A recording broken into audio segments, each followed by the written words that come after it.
There might be another POGO-related problem that is slowly arising based on recent events involving POGO employees. And what's strange about it is it happens only within the circle of Chinese people in the Philippines. As the country has become more and more involved with China, it seems to have led to them flocking to the Philippines and unfortunately bringing with them some of the uglies like the crimes against mostly Chinese people. With the continuously increasing number of POGOs and therefore of Chinese people in the country, is another version of Chinatown starting to burrow itself a new society within ours?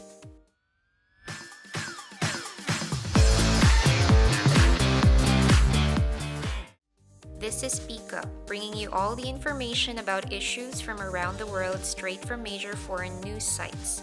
The news will be made simpler and more interesting, maintaining the views of the news sites you will be sourcing from. Let's look into more details about the recent kidnappings in connection to the POGO industry.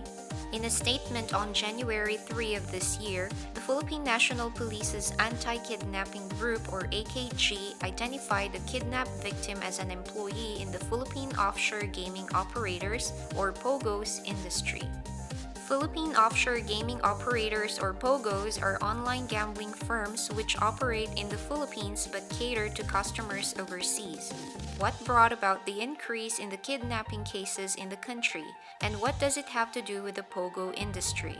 Back in October 2019, two Chinese citizens were rescued at the Bonifacio Global City or BGC after being kidnapped by their fellow Chinese nationals. Allegedly, the victims were promised a monthly salary of 10,000 Chinese yuan or around 1,400 USD to work at the Taguig POGO hub. However, when they started working, they received only 6,000 yuan per month or around $850. According to the police, the victims were asked to pay for the processing fees they owe for bringing them to work in the country. It was revealed by the victims that after they left the company and they were about to get their travel documents, they were abducted and detained by the Chinese suspects as they demanded a ransom from the families of the victims in China. They reportedly paid 287,000 yuan or around 41,000 US dollars for their release.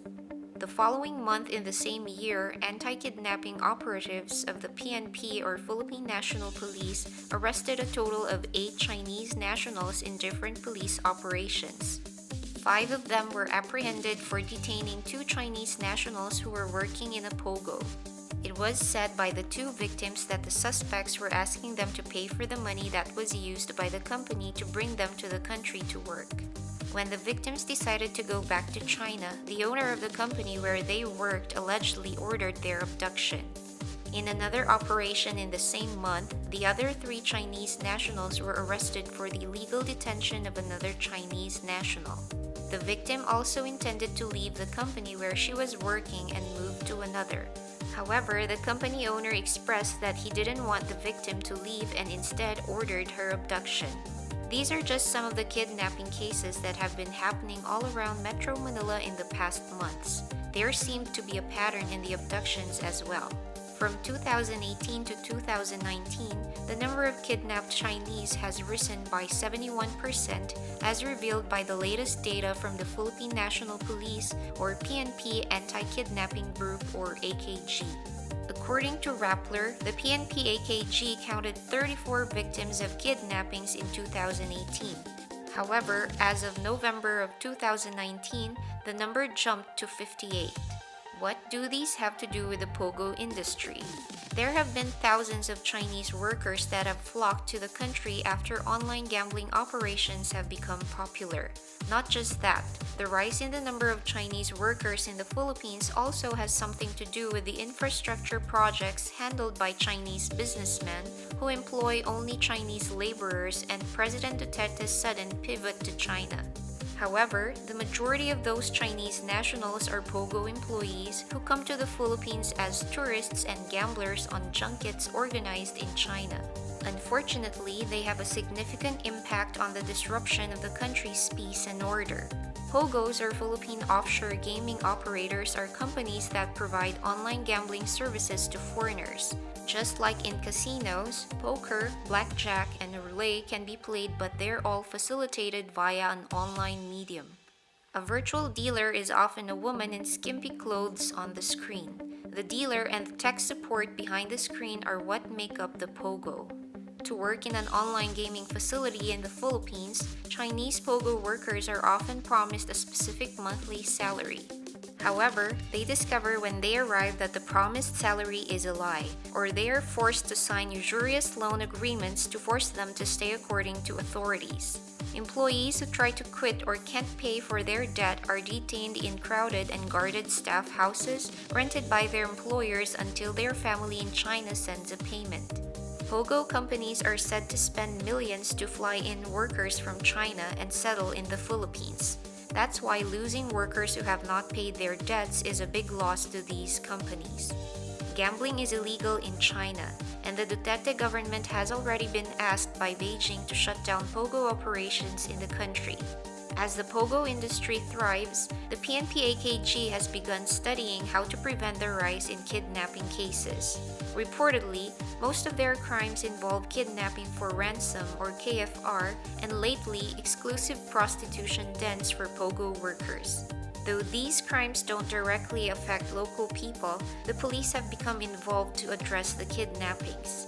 The AKG divided its cases into 3 types: kidnap for ransom cases, casino-related cases, and POGO-related cases. Kidnap for ransom cases refer to incidents where a ransom is demanded because of a broad set of motives. Casino-related kidnappings involve the Chinese getting kidnapped after accumulating huge sums of debt from loan sharks. POGO kidnapping is a new scheme which involves companies abducting their own employees who attempt to leave them. Based on records, there were 6 POGO-related kidnappings early in 2019 till November. 30 suspects, most of them Chinese nationals, have been arrested and 8 of their 9 victims have been rescued. Casino-related kidnappings have increased more from 17 in 2017 and 16 in 2018 to 36 in 2019. POGO-related kidnappings just began grabbing public attention in mid-December of 2019 after the video of a 28-year-old POGO employee being abducted went viral. The Makati police have identified the kidnappers but weren't able to catch them. According to the Makati police chief, the victim and her husband refused to file a criminal case against the suspects. Though the government of China has already requested the Philippine government to ban online gaming operations in the country that cater to Chinese citizens, the only thing that the government could do was to require a permit and to collect taxes from these POGOs.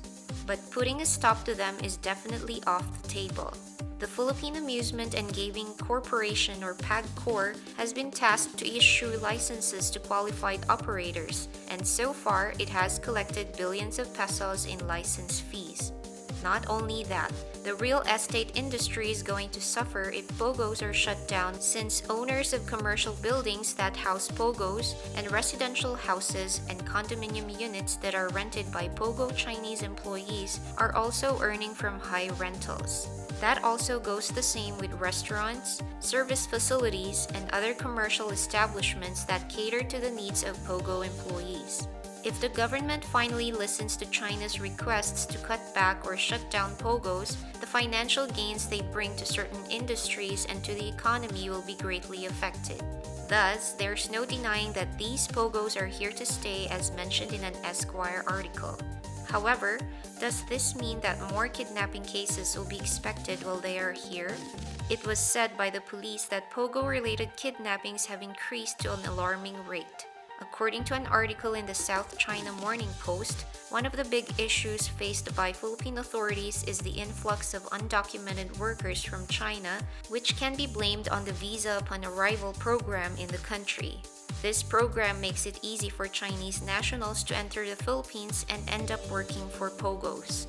This system also gives easy access to Chinese criminals to enter and leave the country. As said by the new Chinese ambassador to Manila, China is ready to crack down on POGOs. However, the Philippines has been turning a blind eye. It might be a matter of weighing the gains and the losses. There could be more gains at present, but those are not guaranteed to last long since the presence of POGOs in the country still depends on the Chinese-Philippine relations, as also mentioned in Esquire. While POGOs operate exclusively because they don't hire or cater to Filipinos and kidnappings happen only within the circle of Chinese nationals, they are still in Philippine territory and their activities can still have an impact. This is Speak Up. Thank you for watching.